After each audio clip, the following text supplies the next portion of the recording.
Chapter 12. Setting in order the house of God. The scriptures inform us that in the last days the house of God will be set in order, that judgments will start there and then go forth throughout the world. Why would judgments be brought against the house of God, or why would it have to be set in order, unless it was out of order, and deserved to have such judgments brought upon it? In the latter days deceptions, strong delusions, and false prophets are to be a major test upon the house of God. We are supposed to be independent and free, but we are totally tied up with Babylon and its political and economic system. We are supposed to be living moral lives, but statistics show we are about average with the rest of the nation.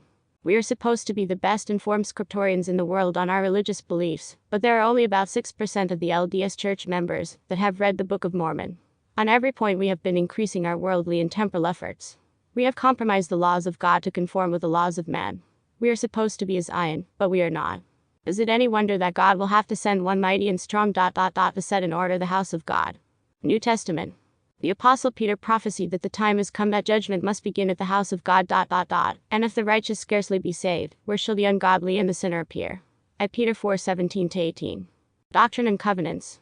And it shall come to pass that I, the Lord God, will send one mighty and strong, holding the scepter of power in his hand, clothed with light for a covering, whose mouth shall utter words, eternal words, while his bowels shall be a fountain of truth, to set in order the house of God, and to arrange by lot the inheritances of the saints whose names are found, and the names of their fathers and of their children, enrolled in the book of the law of God.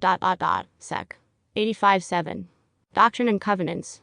Verily, verily, I say unto you, darkness covereth the earth, and gross darkness the minds of the people, and all flesh has become corrupt before my face. Behold, vengeance cometh speedily upon the inhabitants of the earth, a day of wrath, a day of burning, a day of desolation, of weeping, or mourning, and of lamentation, and as a whirlwind it shall come upon all the face of the earth, saith the Lord. And upon my house shall it begin, and from my house shall it go forth, saith the Lord, first among those among you, saith the Lord, who have professed to know my name and have not known me, and have blasphemed against me in the midst of my house, saith the Lord. Sec. 112:23-26. Doctrine and Covenants. For it shall come to pass that the inhabitants of Zion shall judge all things pertaining to Zion.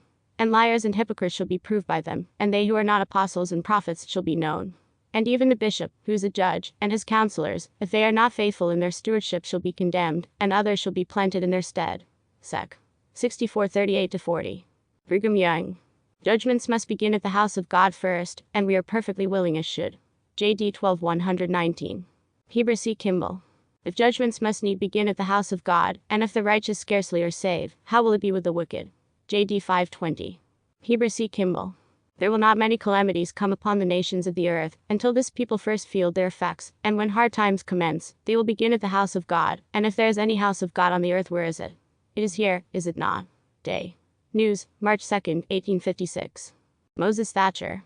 I will say, when this nation, having sown to the wind, reaps the whirlwind, when brother takes up sword against brother, when father contends against son, and son against father, when he who will not take up his sword against his neighbor, must needs flee as iron for safety, then I would say to my friends, come to Utah, for the judgments of God commencing at the house of the Lord will have passed away. J.D. 26:334. Wilford Woodruff. 1880 Revelation. These revelations and testimonies are before you.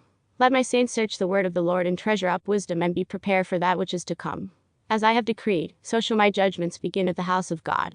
Judgments will begin upon my house, and from thence will they go forth unto the world, and the wicked cannot escape. Revelation to Wilford Woodruff, January 26, 1880. John H. Coyle. As reported by a personal friend. The Great Reformation would commence and continue until it had enveloped the entire church. In fact, everything had to be set in order. This setting in order would include many people in many positions, because the bishop, John Coyle, said it would be first the church, then the state, and then the nation.